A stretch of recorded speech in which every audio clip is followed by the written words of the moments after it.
আজ বিকালবেলা বাড়ির পাশে একটা মাঠে বসে আড্ডা দিচ্ছিলাম। তো হঠাৎ করেই রনি উঠে মিনাসকে বলে যে, আর তো আমি গল্প শোনাইছিলাম, এবারে তুই একটা গল্প বল শুনি। তাহলে আমাদের গ্রামের একটা সত্য ঘটনা বলি, শোন তাহলে।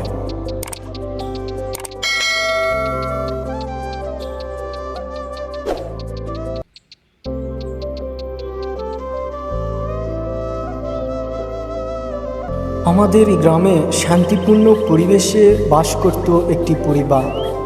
তো ওই পরিবারে তাদের একটি ছোট্ট ছেলে ছিল। ছেলেটির নাম ছিল নাহিদ। তো নাহিদ অনেক চঞ্চল এবং কৌতূহলী ছিল। একদিন সন্ধ্যাবেলায় নাহিদ তার বন্ধুর সঙ্গে খেলতে বের হলো গ্রামের পাশের একটি জঙ্গলে। সেই জঙ্গলটা নিয়ে গ্রামের মানুষরা অনেক ভয়ে থাকত। নাহিদের বন্ধু নাহিদকে বলে যে, চল আমরা পাশের জঙ্গলে খেলতে চাই। তারপর তারা দুইজন ওই জঙ্গলে খেলতে যাওয়ার জন্য রওনা হলো। গ্রামের মানুষরা বলতো ওই জঙ্গলে নাকি ভূত থাকে, বিশেষ করে এক পুরনো পরিত্যক্ত বাড়িতে। জঙ্গলের শেষ মাথায় একটা পুরনো বাড়ি ছিল। ওই বাড়িতে নাকি ভূত থাকে, তার জন্য গ্রামের মানুষরা অনেক ভয়ে ভয়ে থাকে। একটু পর নাহিদ তার বন্ধুকে যেতে যেতে বলে যে, চল বন্ধু, আমরা ওই ভয়ঙ্কর বাড়ির দিক থেকে ঘুরে আসি। নাহিদের বন্ধু বলে যে, না, আমরা ওই ভূতের বাড়িতে যাব না।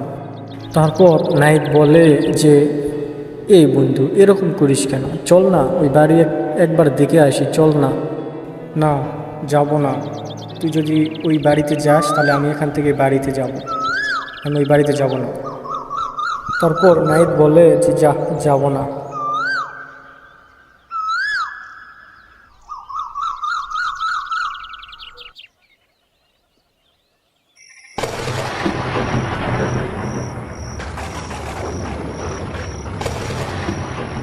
ওরা দুইজন হাঁটতে হাঁটতে চারপাশটা দেখে যে অনেক অন্ধকার হয়ে গিয়েছে। অন্ধকারের সময় ওরা কি করবে বুঝতে পারতেছে না। এমন সময় ঝিরঝির করে বৃষ্টি নেমে এলো। তো তারা কি করবে বুঝতে পারতেছে না। তারা সে প্রাণপণে ছুটতে থাকে ঘন জঙ্গলে। তারা বুঝতে পারে না এই সময় তারা কি করবে। তো হঠাৎ করেই দুইজন দুই দিকে চলে যায়, মানে হারিয়ে যায়। নাহিদ একটু আশ্রয় নেওয়ার জন্য সে প্রাণপণে ছুটতে থাকে। তো ছুটতে ছুটতে দেখে যে বৃষ্টি অনেকটাই থেমে গিয়েছে। তো সে এখন আস্তে আস্তে হাঁটতে থাকে। অন্ধকারে সে ঠিক মতন তার পথ দেখতে পারে না যে সে কোথায় যাচ্ছে। তারপরে সে গভীর জঙ্গলের শেষ প্রান্তে চলে যায়। এইদিকে নাহিদের বন্ধু একটা গাছের তলায় বসে কান্না করতে থাকে যে তার বন্ধু কোথায় গেল। নাহিদ তার বন্ধুকে খোঁজার জন্য সে সামনে যেতে থাকে। তো যেতে যেতে সে অনুভব করে যে এক ঠান্ডা হাওয়া গা বেয়ে যেন চলে যাচ্ছে। তারপর সে ওখানে থুম করে দাঁড়িয়ে পড়ে। পাশের পুরনো বাড়িটা থেকে একটা আওয়াজ ভেসে আসছে। মনে হয় কে যেন একটা কান্না করতেছে এবং কান্নার সাথে কেউ গান গাইতেছে। হঠাৎ করেই নাহিদ ওই সেই পুরনো বাড়ির সামনে থুম করে দাঁড়িয়ে পড়ে। সে অনেক ভয়ঙ্কর আওয়াজ শুনতে পায়। তো সে কী আছে ওই বাড়ির ভিতরে সে দেখার জন্য সে বাড়ির ভিতরে যেতে থাকে। বাড়িটির সামনে যেতেই তবু একা একা দরজাটা খুলে গেল। তারপর সে ভয়ে ভয়ে সেই বাড়িটির ভিতরে ঢুকে যেতে লাগলো। বাড়ির ভিতরে ঢুকে তো সে অনেক কান্নাকাটির আওয়াজ শুনতে পায়। তো ঢুকতেই এক ঝাঁক বাদুড় সে উড়ে যেতে লাগলো তার সামনে দিয়ে। তো সে কী করবে বুঝতে পারতেছে। তারপর দেখে যে এক সাদা ছায়া মূর্তি তার সামনে দিয়ে এগিয়ে যেতে লাগলো। তারপর সে ভয়ে ভয়ে তাও বাড়ির ভিতরে ঢুকে একটা আয়না দেখতে পেল। আয়নাটি অনেক পুরনো। তো সে আয়নার সামনে যেতেই তার আয়নার প্রতিবিম্ব দেখে তো সে অবাক হয়ে যায়। তার প্রতিবিম্ব পরিবর্তে এক কালো ছায়া, চোখ দুটো যেন লাল, তার মুখে এক অদ্ভুত হাসি। হঠাৎ করেই নাহিদ ছায়াটিকে বলল যে, কি চাও তুমি আমার থেকে? কি চাও? তারপর ছায়াটি বলল, আমি তোমার মৃত্যু চাই। মূর্তিটা ধীরে ধীরে আয়না থেকে বেরিয়ে আসতে লাগলো রনির দিকে। তো রনি প্রাণ চেষ্টা করতে লাগলো, সে পিছন ফিরে দৌড়াতে লাগলো তার নিজের প্রাণ বাঁচানোর জন্য। দেখলো যে দরজা যেন কোথায় হারিয়ে গিয়েছে, তার মানে সে বাড়িটার ভিতরে আটকে গিয়েছে, সে বেরোতে পারতেছে না।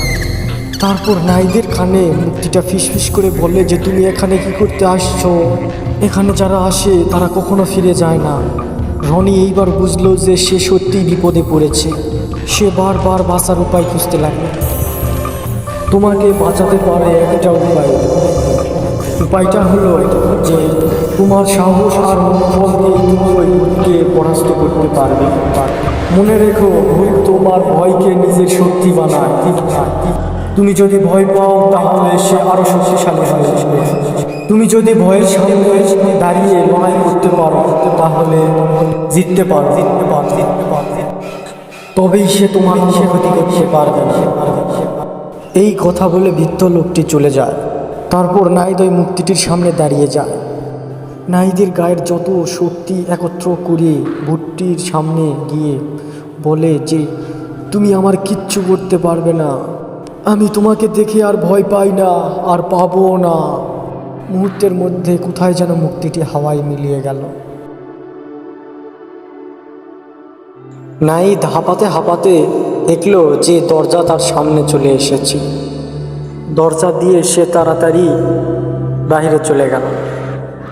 এইদিকে নাইদের চাচা নাইদকে এবং তার সঙ্গে থাকার বন্ধুকে খুঁজতেছে।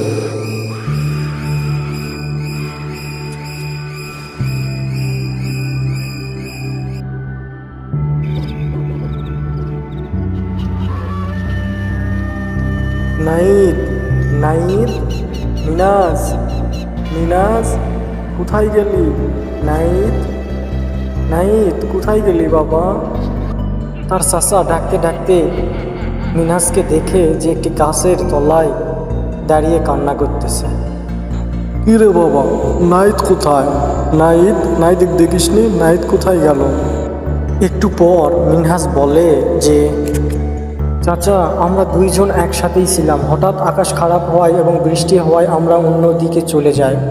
মানে ও একদিকে যায়, আমি একদিকে যাই। আমার মনে হয় ওই পুরনো বাড়িটার দিকে গিয়েছে, চলো আমরা ওখানে গিয়ে খুঁজি। তারপর তারা দুইজন নাইদকে খোঁজার জন্য ওই পুরনো বাড়ির দিকে গেল। তারপর নাইদ দেখলো যে কালো দুইজন ছায়ামূর্তি গাছের নিচে দাঁড়িয়ে আছে। তো নাইদ মনে মনে ভাবলো যে কে ওটা হতে পারে। তারপর কাছে গিয়ে দেখলো যে ওটা আর কেউ না, তার চাচা আর তার বন্ধু দাঁড়িয়ে আছে।